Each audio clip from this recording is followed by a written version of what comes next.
lived there in Iran for 11 years. And the conversation, if you want to go through details, one of the first questions I asked is, which I was surprised by their answer, by everybody. You ready? My number one question. Do you think they will accept a Christian leader? They said, absolutely. Most Iranians don't care. That was the shocking answer that I got. The first one, I've never revealed this part. So we spent a lot of time on that. I said, you really think Iranians? And so you got to keep in mind, some of these guys are military in Iran, okay? Because if you don't have the military in Iran that are willing to defect and flip, you have nothing. It's just a bunch of gibberish and talk. I don't care how many people in America support you. I don't care if the CIA defends you. I don't care if the MI6 is with you. I don't care if Israel is with you, Mossad is with you.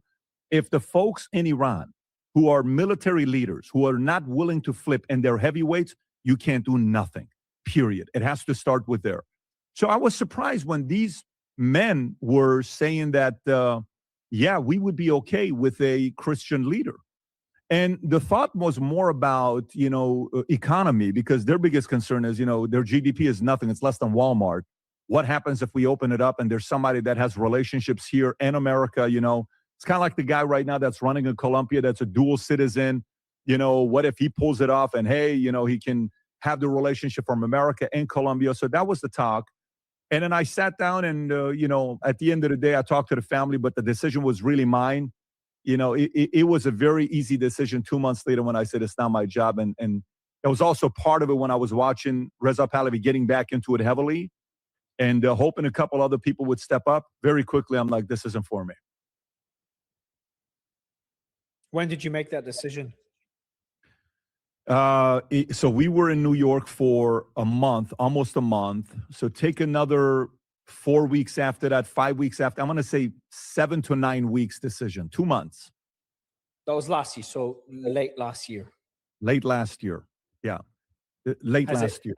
Did they approach you again this year? Constantly. I get the same calls, and I'm still being, they're still approaching me and talking to me about this, but I'm not interested. This is to do that job. You have to know, to do that. If somebody accepted that job and I'm critical of that person, let's flip it. Say somebody accepts that job and I'm the one that's giving the feedback and reacting to that story. If that guy's family is not moving back with him, if that guy's kids are not moving back with him, say he's got younger kids, he's not serious with this job. And I simply can't do that. My kids are Americans. So for me to say, hey, we're going to go do this, it's not fair to them whatsoever. But we entertain every aspect of it. It's just at the end of it, I'm like, I'm not interested in this. Okay, this fucking idiot is, are you fucking retarded? First of all, somebody who doesn't I'm so shocked that they would accept a Christian. If you fucking didn't know that, then you have no fucking idea about the Iranian people.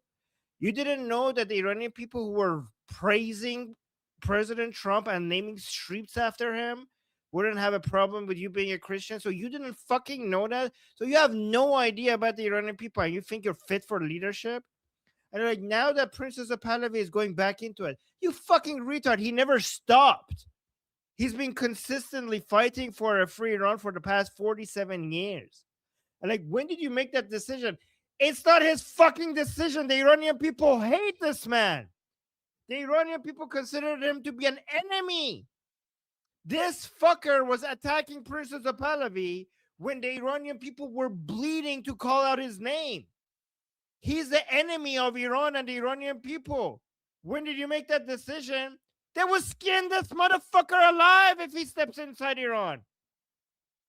And it has nothing, Christian, this has nothing to do with Christianity. You went against the leader of the Iranian people that more than tens of thousands of Iranians died to be able to shout out the name of the person that you were attacking immediately after that massacre.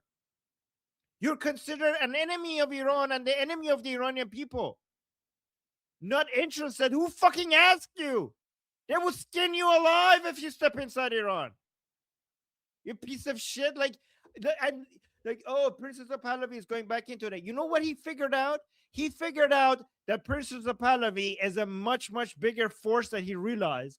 And he's regretting going against it. He's paying a huge price going against Princess of Pahlavi. He realized that he has lost his I'm Iranian card because every single Iranian is now hates his guts. So he's trying to walk it back. Fucking piece of shit. Go fucking die, you garbage piece of shit. Unbelievable.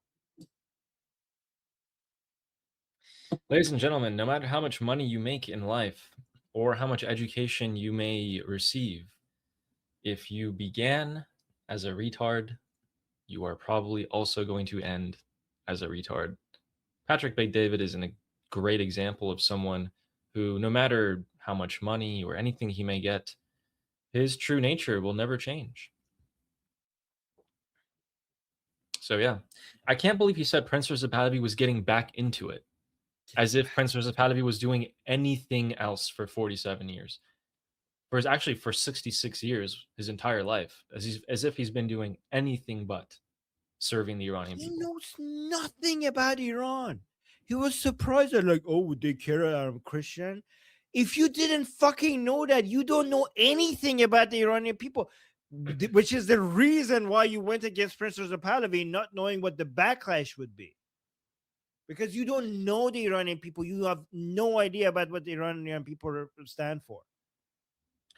I think this guy has over 12 million followers. And during when the Iranian people were coming out, during when Reza Pahlavi was the only leader, this guy was criticizing him, literally saying Reza Pahlavi runs his mouth too much. Those are his exact words. Reza Pahlavi runs his mouth too much. He said that. And I can't believe it.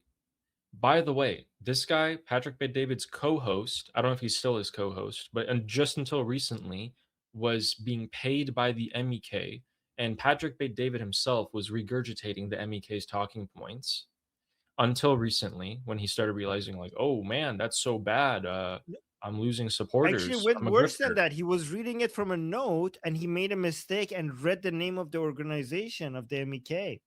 So he was exposed. Smart. Yeah. And another thing. Hey Pat, so it's probably a little bit difficult if you can't speak Farsi or read Farsi or write Farsi to lead Iran. And I don't know who in the military in Iran reached out to you and was like, oh my God, we need Patrick Bet-David to come and rule the country because I wouldn't want to do it. Oh yeah, I can't do it because I have kids. And yeah, my kids. Yeah. Probably somebody, because he has like a big audience, thought if I come and, I don't know, tickle his balls a little bit, he's going to show us some attention. Like, of course, you fucking idiot. Of course, if you have a big platform, some people are going to come to you and be like, oh yeah, you're so great. You'll be such a great leader. You have a big audience. People are going to tell you, give you compliments just so that maybe they could get some of your platform. That's why people are complimenting you, not because you're actually good, you fucking idiot. I bet there was like a random soldier, like a 17, 18-year-old kid in the Artesh in Iran who's like a watcher of this guy and was like, hey, I'm from Iran. I'm in the military. Like, do you think you would ever come to Iran and like run for office? And Patrick's like, oh my God, a general in the Iranian military is trying to instate me as the leader of Iran. I'm like, come on, man. Come on. Get this face off of the screen. Yeah, let's get that off the stream. Anyways, but let's finish. Do you have anything else? Do because we can do the super chats and then. Yeah, you might find this pretty interesting, just to like see how hard it is to shoot down drones. I'll show it for like 10, 15 seconds, and then we read the super chats, and that's it. Okay. Oh, this is cool. So look at this, guys. This is South Korea. This is the South Korean military. These are well, you'll see what they are. They're basically like mounted artillery pieces, and they're trying to shoot down drones. Okay, so they did this. This is the drone swarm that they're going to shoot down. This drone swarm, as you can see, is very coordinated. Okay, like I'll play the clip here from the beginning with no audio, Where but because where there's a is bit of this? music. But this is South Korea. Look, these drones are moving in a coordinated swarm. Okay, they have a line of mounted rattling gun artillery that are shooting at the drones. Let's see how many of them are taken out. Okay, they got about a third of them. This is with a very, like, you have mounted artillery, you have a drone swarm moving all together in the same direction, and even then, you took out maybe 30% of What them. 30%? What percentage was taken out? Probably 30%. I mean, you can look for yourself. Look here. So they fire God. thousands of rounds, and then that's No, it. This is what happened. That's it. I the think there was only like 8, defense against 9. drones, like, am I wrong about this, Ali? The only defense against drones is going to be other drones and EMP, maybe? I don't know, but I mean, I bet that's the number one most researched technology in the military. I mean, they took out what out of the 60 drones, they took out what, like 10? Not even I 30%. think that the what the science fiction writers got it wrong. Like, I think, like, the idea of humanoid robot armies, that's not what's going to be the future. I think it's just going to be drones everywhere. Like, what is a humanoid robot's going to be able to do about a small little drone coming out of nowhere and going boom? I think it's just going to be drones. I think, like, the future of warfare is just going to be drone swarms everywhere. Yeah, I mean, you can build microscopic drones at some point and just put a swarm Yeah. of those into like a water supply or something like that. You can build humanoid drones. You can build drones as big as you want or as small as you want, and anything in between. Guns, rockets, explosives, anything you want. That's going to be the future. Yeah, there's going to be drones everywhere. I think that's the future. Yep. Oh, but microwaves, not EMP. Okay, but, like, if you don't see the drones coming, you're not going to even be ready to use the microwaves at them. Are you going to be? I don't know. I think it's just going to be drones hunting drones, and it's going to be who has the better AI to manage their drones. That's what's going to be. Like, if you have a base, you're trying to protect yourself, and drones are coming for you, and you're like, release the drones to protect me. I hope they do their job, and if they don't, if the other guy has better stuff, I'm dead. Remember when you were a kid and you always saw those kids with little Beyblades? They would like roll them on the ground and like hit each other while they're spinning and stuff like that. Like that is what we were doing as kids, and that is what we will be doing when we're older and old in life. So, The problem is that it's going to be much more expensive to defend against drones than actually attack with drones. unless you use laser weapons, the Israeli Jewish laser. But I'm just saying that the West. So, for example, it's always going to be more expensive to defend than to attack. Always, no matter what happens. Because even if your defense gets cheaper, the attack will get cheaper faster, right? So this is why the gap between the West. So if, for example, if this is the West, if this is the United States, and, for example, this is China, because how cheap it is going to be to attack, this gap is not, even though United States is ahead, the gap is not big enough to defend against China, right? Or whatever, the West versus the East. My name is Armin Navabi. I'm an Iranian political analyst with decades of experience fighting the Islamic regime inside and outside of Iran. Make sure you follow me for more, and also make sure you join our discussion group. I'm there almost every single day. Come talk to me there and the rest of the people there in our group calls. It's a great place to meet and talk to people who like talking about politics. The link is in the description and or in the bio. You could also get there by scanning the QR code on the screen. See you there.